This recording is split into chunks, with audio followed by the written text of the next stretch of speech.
ఇవాళ మీరు ఆలోచన చేయండి. ఇవాళ ఈ నల్గొండ జిల్లా ఫ్లోరైడ్ ప్రాంతం కాళ్ళు వంకర, కన్ను వంకర, నడుము వంకరతోని కన్న పిల్లల్ని మంచాల గట్టేసి తల్లిదండ్రుల కూలీ పనులకు పోయే పరిస్థితి. ఏ రోజు కూడా ఈ సమస్యకు పరిష్కారం దొరకలే.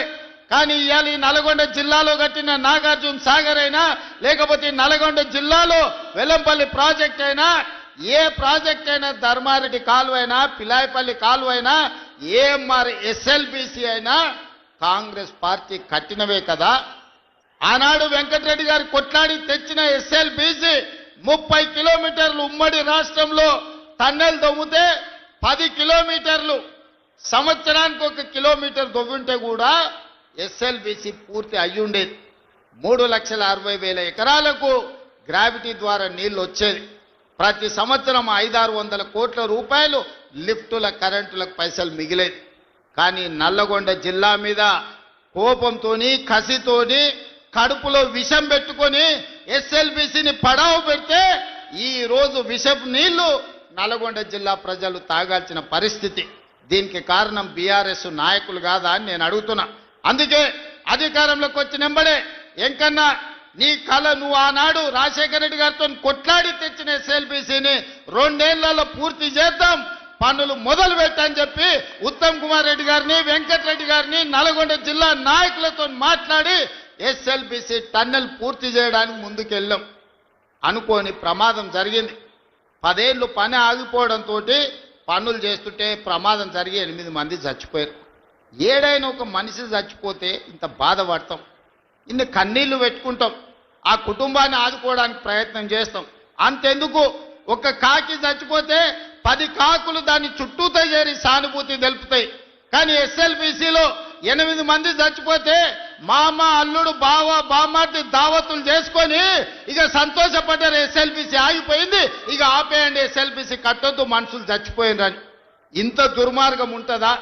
ఇంత కడుపులో విషం పెట్టుకున్నోడు ఇవాళ నల్గొండ జిల్లాలో మున్సిపల్ కార్పొరేటర్లను, కౌన్సిలర్లను గెలిపించమని ఎట్లా అడుగుతాడు?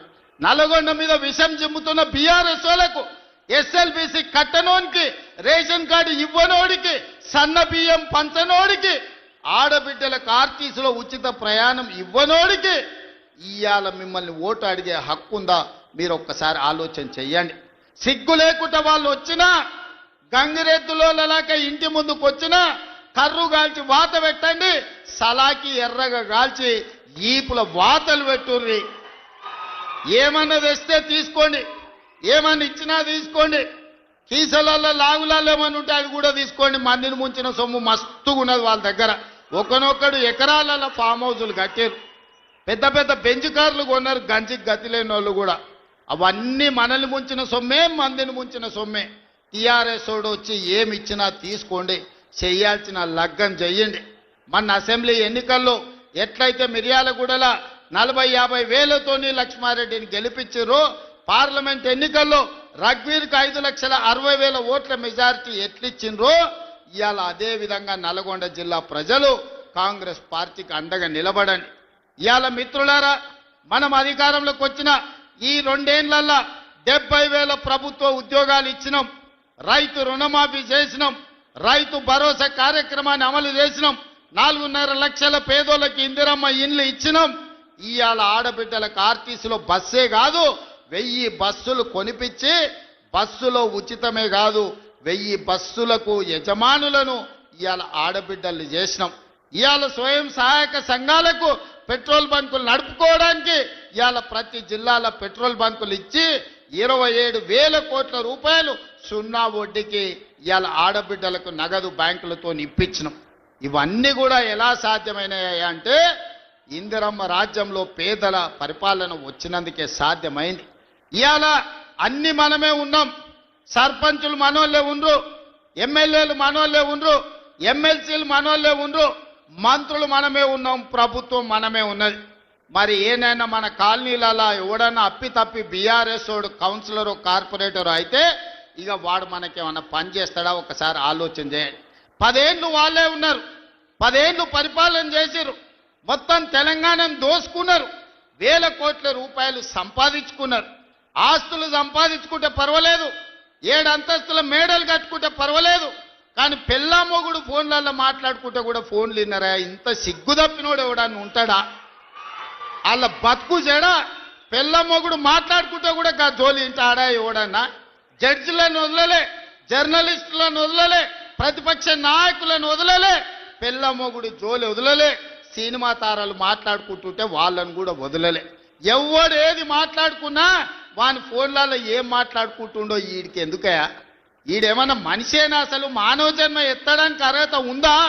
మంది ఫోన్ తినేటోడు అసలు మనిషా? అన్నం తినేటోడు ఎవడన్నా పెళ్ళ మొగుడు మాట్లాడుకునేది వింటారా? అట్లాంటి సన్నాసులకు మన పోలీసు వాళ్ళు నోటీస్ ఇచ్చారు. మా జాతిపితకు నోటీస్ ఇస్తారని. ఎవరికిరా నువ్వు జాతిపితవు? ఎవడు నీ జాతి? వినోదరావు నీ జాత? ఎర్రబల్లి దయాకరావు నీ జాత? కుక్కడపల్లి కృష్ణారావు గారు నీ జాత? లేకపోతే తన్నీరు హరీష్ రావు గారు నీ జాత? నీ జాతికి పిత ఉండొచ్చు, మాకు మా నల్గొండకో లేకపోతే మా పాలమూరుకు నీ జాతితో ఏం పని? నీ జాతి ఏంది? నీ నీతేంది? నీలాంటోడు జాతి పితయి పెళ్ళ మొగుడు జోలి పెట్టుకుంటే కూడా ఫోన్ లేని సన్నాసి నువ్వు జాతి పితవంటే ఎవడన్నా ఉంటే ఆత్మహత్య చేసుకుంటాడు, బాయిలో దుంకి చచ్చిపోతారు. సిగ్గుతోని తల వంచుకోవాలి.